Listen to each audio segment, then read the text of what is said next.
Hi everyone, this is Rene Ruiz with Nationwide Purchase Loans, and today I'm putting together a presentation for you on marketing and APRs. Now this is relevant because by design, marketing is meant to be tricky. It's meant to be sticky to attract your attention. And for the untrained eye, things may look better than they really are. So I'm here to help you train your eyes.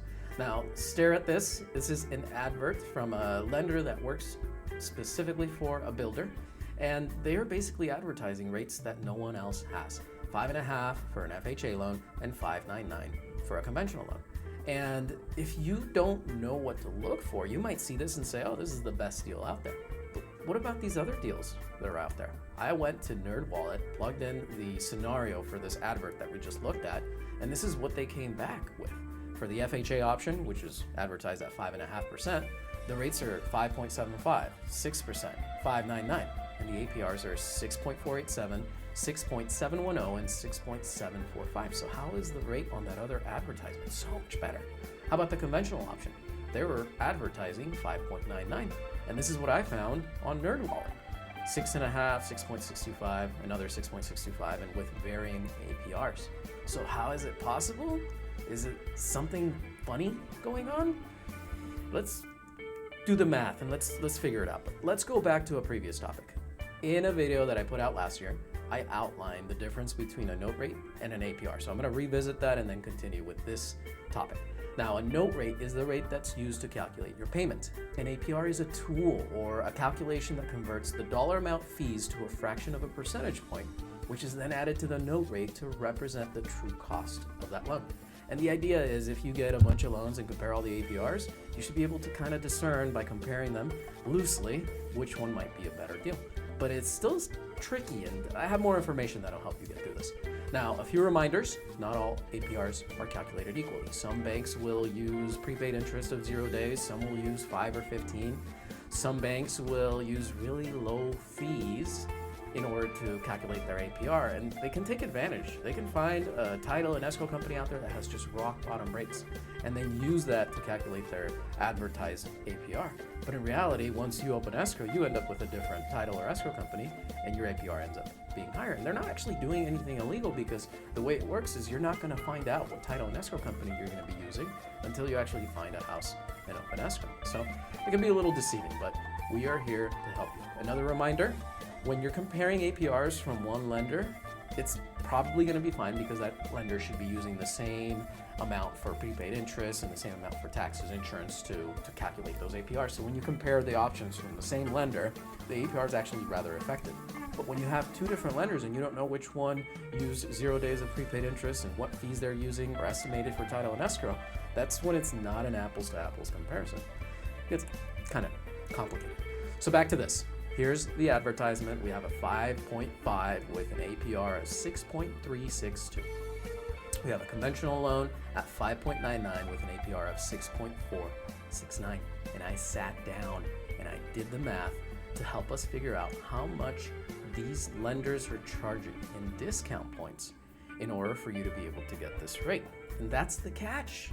Do you really want to pay a ton of extra money to get a rate when the rates are expected to go down in the next 12 months and you can very likely have that same rate or lower for free? I don't think so. So let's take a look. Let's see what the Math Reaper came up with. For the conventional option at 5.99, in order to get a 6.469, DHI Mortgage has to charge 2.98 points. That's literally, I call that 3 discount points. We're talking about $10,738 extra that you would pay just to get that interest rate. And it's not exactly spelled out in the advert. They hide it in the APR.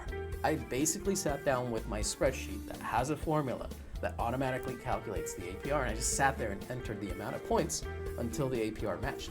Now, this is a loose calculation. I don't know exactly how much they're using for insurance or property taxes, but by comparing all of these lenders using the same amount in prepaid interest and same amount for fees, I can actually give you a pretty good comparison. Like for example, Tomo, they advertised as 6.5 and their APR is 7.022. Still, you're paying $11,000 in discount points to get that rate. I say don't bother. Take the 6.8 or whatever the par rate is right now and save your money because you're going to refinance eventually. And there's to go through the others. Mutual of Omaha, 6.625, but they're charging almost 3 points for you to get that rate, over $10,000. Then we have First Fed, who is at 6.625, but with the APR at 7.118, I calculated that they're charging 2.91 points. Again, no one really recommends paying heavy discount points in this market, so why would you do it? And the reality is they don't plan on you doing it. Fact is, for DHI, which is the lender for D.R. Horton, they're probably going to help you with some of the closing costs. But if you read the fine print, you have to meet all of their requirements. And they're not doing anything illegal by advertising this rate. And it's definitely attracting a lot of attention. All right, here's the FHA option, 5.5%, 3.5% down. The APR is 6.362 from DHI. I calculated that you would have to pay 5 points in order to get that interest rate and that APR. And that's just absolutely insane. Now, I get it, DHI is going to cover some of that, but in my opinion, they are doing this to not cut their sales prices. They are happy to pay the points to help you get a lower rate so that you have a lower payment, because they don't want to cut the prices. They want the amount that they sell their homes for to go up perpetually. Now, simplest here at 5.75 needs over 4 points for you to get a 6.487 APR. Mutual of Omaha is looking for almost 4 points for you to get a 6%. And New American 599 will cost you over 4 points, over $16,000. And I could do a separate calculation where we see how much that saves you per month compared to the par rate, which is probably 6.8 today.